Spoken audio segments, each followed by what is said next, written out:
Before diving into this incredible story, remember to subscribe to the channel and turn on notifications. Here, every story has something to say, and you won't want to miss a single one. The Manhattan courthouse was almost intimidatingly solemn, with its cold stone walls and tall columns that seemed to reach the sky. Clara Johnson, a respected 35-year-old black lawyer, entered the lobby with confidence. Her impeccable dark suit and upright posture betrayed the experience and self-assurance of a woman who had spent years defending justice.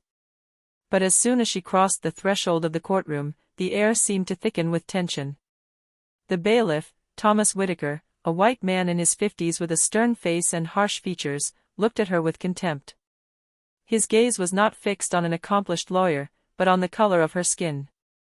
In a curt, authoritative tone, he declared, "You can't stay here. Get out." The shock was immediate.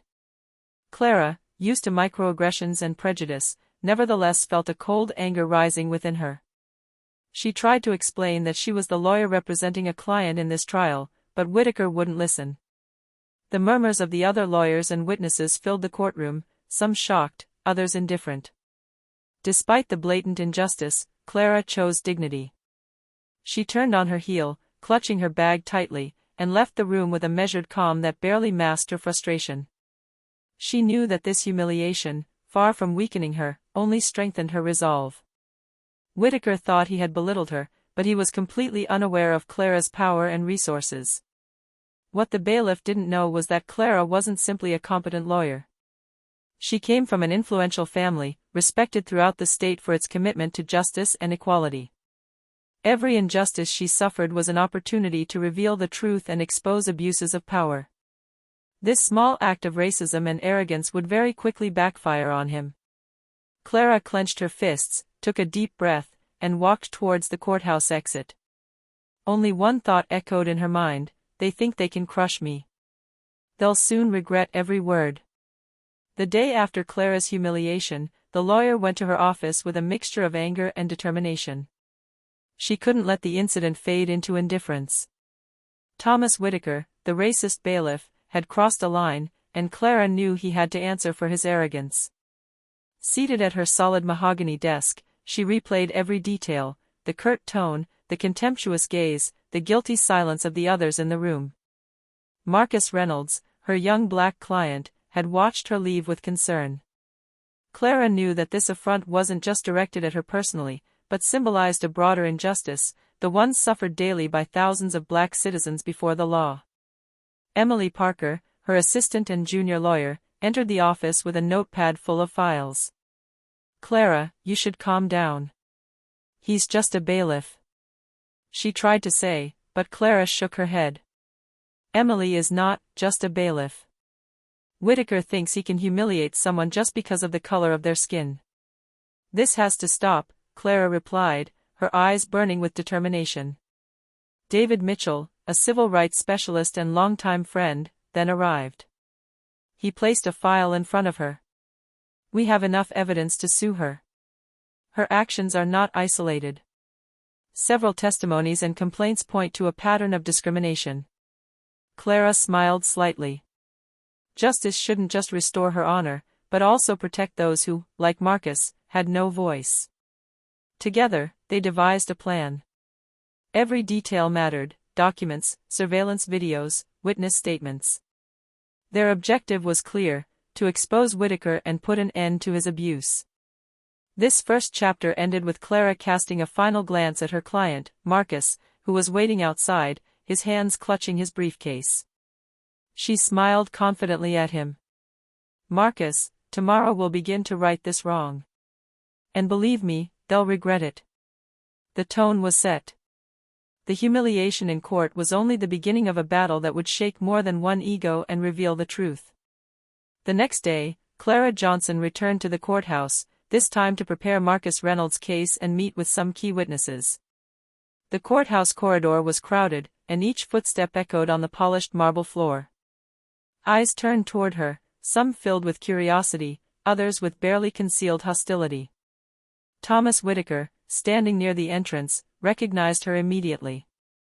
His arrogant smile spread across his face. "Her again." he murmured to himself, before crossing his arms and staring at her. Clara, unfazed, held his gaze for a few seconds.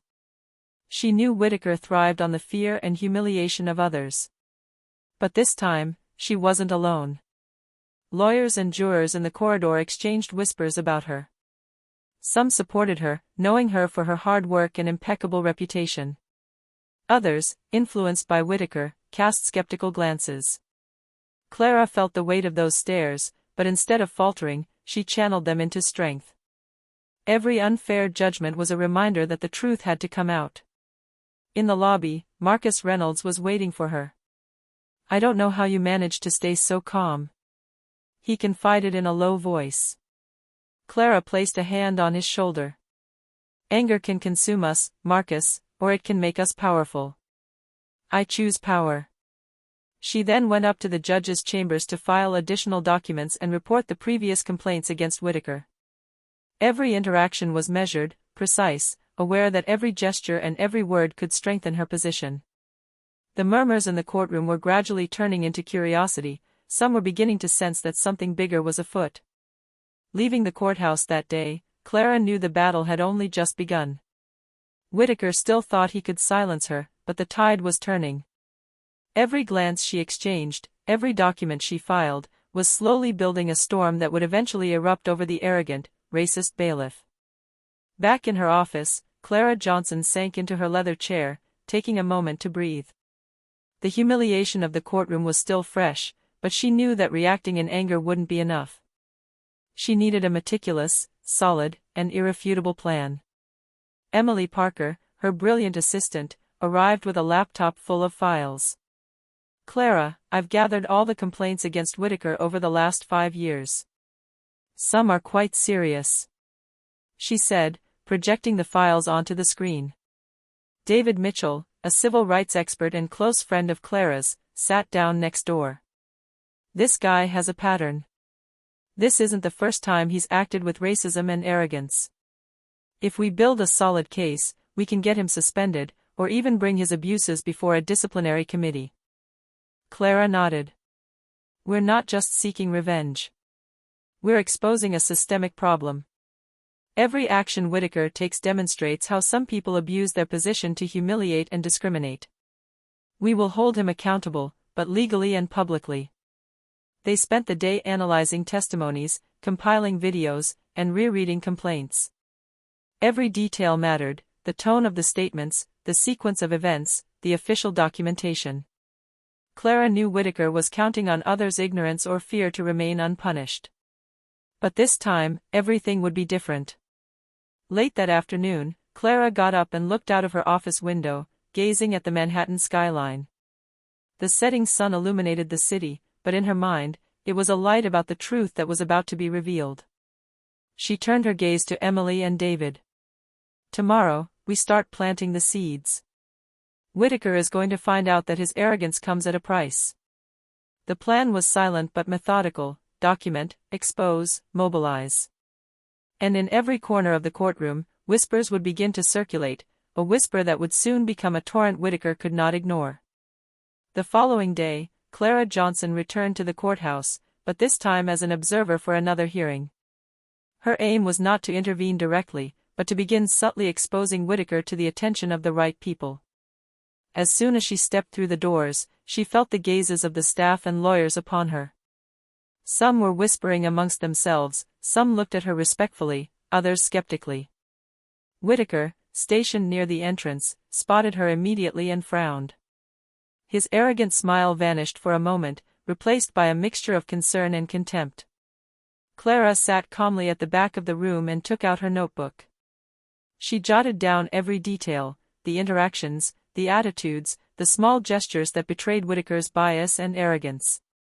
She exchanged glances and discreet words with other lawyers and journalists present, giving them clues to the truth without revealing anything entirely. Emily Parker, standing in a corner, observed and noted the reactions. "People are starting to notice," she murmured. Even the jurors seemed to be exchanging surprised glances. Clara smiled slightly. She knew the whispers would spread. In the courtroom, reputation was a powerful weapon.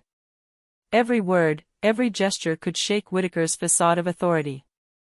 As she left the hearing, Clara ran into Marcus Reynolds in the lobby. "You're incredible," he said, impressed. "They're starting to wonder who you really are." Clara placed a hand on his shoulder and calmly replied, "Patience. We're only just beginning. Whitaker thinks he's untouchable, but soon, everyone will know who he really is." In her mind, Clara could already see the pattern unfolding. The quiet whisper would become a flood of curiosity, and the truth would eventually come to light. Every step, every note taken, every word exchanged prepared the ground for the coming confrontation. Whitaker, despite his arrogance, would only perceive the danger when it was too late. A few days after planting her first clues in court, Clara Johnson knew it was time to implicate Marcus Reynolds more directly. She invited him to her office, a warm but organized space, where every shelf and every document testified to her professional rigor. "Marcus, it's time you told your story publicly," Clara said firmly but encouragingly. "Your voice can carry as much weight as the documents we have. Your truth is powerful." Marcus, a 28-year-old entrepreneur, was nervous. "But I don't want to get into trouble, Clara. And Whitaker, he's influential." Clara placed a reassuring hand on his shoulder. "You're not doing this for yourself alone. You're doing it for all those who suffer injustice and have no voice. And I'll be by your side every step of the way." The following day, Marcus addressed a small group of journalists and lawyers. Calmly and sincerely, he recounted his experience, how Whitaker had humiliated him and how Clara had been unjustly expelled from the courtroom. His words were precise, his emotions restrained yet powerful. The witnesses present listened attentively, some nodding discreetly in agreement. Clara, at his side, observed every reaction. The murmurs in the room grew louder. Journalists took notes, lawyers exchanged worried glances. Whitaker, in an adjacent corridor, felt the pressure mounting. His usual arrogance was turning to nervousness. After the testimony, Clara and Marcus left the courthouse. "You were incredible, Marcus," she said, smiling. "Every word you said strengthens our case and weakens his hold on it." Marcus, still slightly trembling but proud, replied, "I understand now. This battle is not just for the two of us. It is for all those who suffer silent injustices." In Clara's mind, everything was taking shape. Whitaker thought he was in control, but every word Marcus said added another stone to the edifice of his imminent downfall. The tension was mounting, and the storm that would sweep away the arrogant bailiff was beginning to form. Clara Johnson knew that for Whitaker to truly grasp the extent of his arrogance, she needed to go beyond the courtroom and reach the public. She contacted several local journalists known for their integrity, presenting them with a comprehensive dossier, videos, past complaints, testimonies from victims, and the recent humiliation inflicted upon herself and Marcus Reynolds. The next day, articles began appearing on news sites, accompanied by videos showing Whitaker's arrogant and racist behavior. Social media quickly seized upon the case. Every post, every comment highlighted Whitaker's injustice and silent brutality. In the courtroom, the tide was beginning to turn. Murmurs were turning into open discussions. Whitaker's colleagues exchanged worried glances. His name was now becoming associated with humiliation and abuse of power rather than respect and authority. Whitaker, sitting in his office, felt his world crumbling. His phone buzzed with messages from lawyers, journalists, and even influential members of the court. The arrogance that had always defined him was replaced by nervousness. He tried to downplay the matter to his colleagues, but each of them seemed already aware of the scandal brewing around him. Clara, for her part, watched the fallout with satisfaction. Every article published, every media reaction, every comment on social media reinforced her strategy. The arrogant bailiff who thought he could humiliate and control with impunity was beginning to see the limits of his power. As she left her office that evening, Clara turned her gaze toward the lights of Manhattan. She knew Whitaker would have to respond to this storm. The battle wasn't over yet, but the truth, she was certain, would ultimately prevail. A few days later, Clara Johnson entered the courthouse for a routine hearing. But this time, she knew the scene would be different. Whitaker, standing near the entrance, saw her immediately and frowned. His usual arrogance wavered slightly when he realized the press and several witnesses were present. Clara walked calmly, each step measured, her gaze fixed on Whitaker. The murmurs in the hall intensified. Lawyers, journalists, and jurors had heard about the release of the evidence and the recent articles. The atmosphere was electric. Whitaker tried to ignore her, but Clara approached and, in a clear voice, audible to all, declared, "Thomas Whitaker, your actions have been documented, your abuses of power and discrimination are known. You humiliated lawyers and citizens, thinking no one would remember. Today, everyone knows the truth." Whitaker's face tightened. "Clara, it's not what you think." He stammered, but no one was listening. The cameras trained on them, the journalists taking notes, and the witnesses observing their every move transformed this confrontation into a public event. Clara continued calmly and determinedly. "Every act, every gesture of your arrogance is recorded and revealed. You thought you could intimidate and humiliate, but now you are the one exposed." Whitaker felt overwhelmed. His power, built on intimidation and unspoken racism, crumbled under the weight of the truth. The murmurs in the lobby turned into open discussions. Colleagues and witnesses shared what they knew, each adding another piece to the puzzle of Whitaker's downfall. At the end of the confrontation, Whitaker, humiliated, stepped back and left the hall without a word, while Clara, calm and composed, observed the scene. This confrontation was not merely a personal victory, it was a symbol that racist arrogance and the abuse of power could not survive when truth and courage stood side by side. The case of Clara Johnson and Marcus Reynolds had caused a major stir throughout the courtroom and beyond. Newspaper articles, witness testimonies, and public confrontations had placed Thomas Whitaker under unprecedented pressure. The state attorney general, alerted by the media coverage and the compelling evidence, decided to open a formal investigation into his actions. Clara was contacted to provide her testimony and present all the accumulated evidence, videos, past complaints, victim testimonies, and detailed notes of her own interactions with Whitaker. She didn't flinch in front of the investigative team. Her composure and precision further strengthened the credibility of her case. David Mitchell, her civil rights ally, explained to the prosecutor how Whitaker had used his position to systematically intimidate and discriminate against black lawyers and citizens. The evidence was irrefutable. Whitaker had not only humiliated Clara, but had created a climate of fear and injustice in the courtroom. Meanwhile, Whitaker found himself isolated. His colleagues, some still reeling from the public confrontation, distanced themselves from him. His reputation was severely damaged. The court announced his immediate suspension from his duties, and disciplinary proceedings were initiated. Clara, leaving the preliminary hearing, felt a quiet satisfaction. What she had anticipated had come to pass. The truth had prevailed, and Whitaker would now have to answer for his actions before the law. Marcus Reynolds, who had accompanied her, looked at her with admiration. "You did it, Clara. You really did it," he said, moved. Clara smiled gently but firmly. "We didn't do it just for ourselves. We did it for all those who suffer in silence. Justice is not an option, it's a duty." This chapter marked a turning point. Whitaker's arrogance, which had once seemed untouchable, was beginning to transform into public humiliation and legal liability. Clara knew the battle wasn't completely over, but the playing field had changed, and she now held the advantage. A few weeks after the official investigation began, Thomas Whitaker's reputation was in ruins. His abuse and humiliations had been exposed in the media, and even his most loyal colleagues were beginning to distance themselves. Clara Johnson, for her part, was acclaimed in the legal world. Lawyers and citizens alike recognized her courage and perseverance.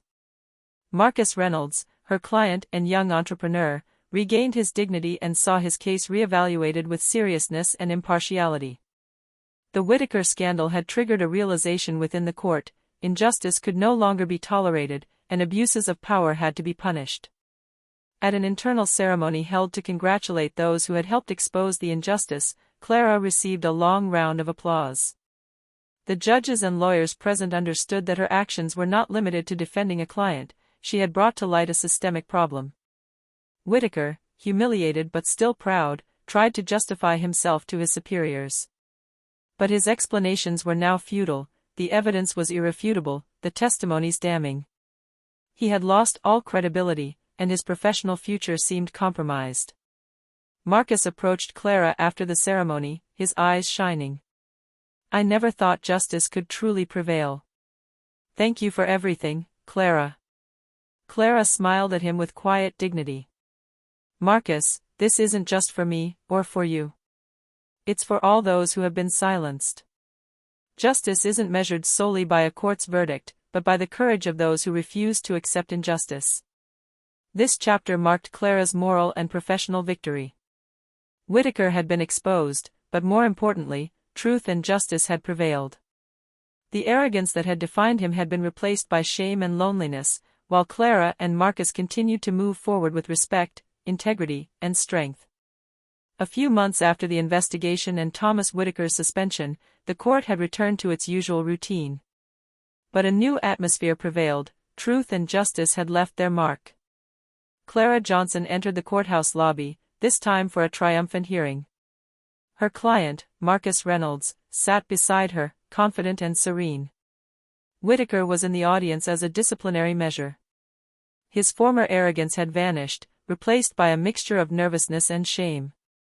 He tried to meet her gaze as Clara walked through the doors, but she gave him only a slight, polite nod, a calm, confident smile. This simple gesture was enough to shake Whittaker to his core. Clara had won far more than a legal battle, she had transformed the humiliation he had inflicted upon her into a lasting lesson. Her composure, self-control, and courage had not only exposed the injustice but turned it against him. In the courtroom, her colleagues and the jurors watched her with respect and admiration. Marcus rose to applaud discreetly, and several witnesses smiled in support. Whittaker, isolated, finally understood the magnitude of his defeat. His racist and abusive actions were now public knowledge, and he had no way to repair his image. Clara left the courthouse with Marcus, her head held high and her heart light. The lesson was clear: racist arrogance may humiliate one day, but the truth always triumphs in the end. Every step she took was a symbol of justice regained, and every glance she met testified that dignity and courage had the final say. As the Manhattan sun bathed the hall in golden light, Clara turned one last time toward the court. The past of humiliation was behind her. Whittaker, now alone to face the consequences of his actions, was learning the hard way that underestimating someone because of the color of their skin or their status could inevitably and completely backfire. Clara's revenge wasn't explosive, it was gentle, subtle, and unforgettable. A victory over racism, arrogance, and injustice that would remain etched in the court's history.